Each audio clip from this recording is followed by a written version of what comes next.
Pois é, uma ocasião eu fui na rua comprar uns trem, rapaz, e eu nunca pude combinar com o tal soldado, não. Eu sei. Então, e agora eles até mudou o tipo da roupa, porque de primeiro era pardo e agora é meio azuleiro. É. E eles arrumaram até um avião que tem um papavento no lombo, ele mora trabalhando assim, quando eles passam lá perto de casa, que dá lá no rumo, ele para me olhar lá assim, e aí ele segue.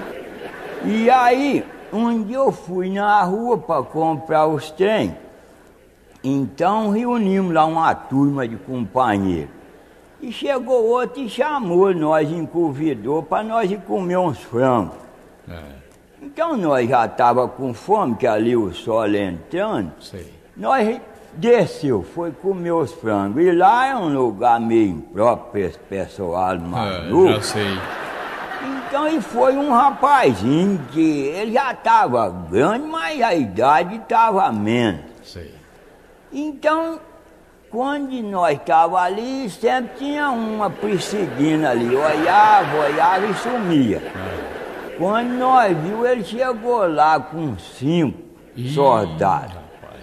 Rapaz, quando essa turma chegou, já foi o cabo foi direto no rapazinho.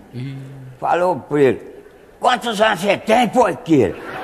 O rapazinho ficou assim meio querendo, onde ele soltar a prosa. E o soldado perguntou, cadê seus documentos? Aí o pai dele foi responder os documentos dele.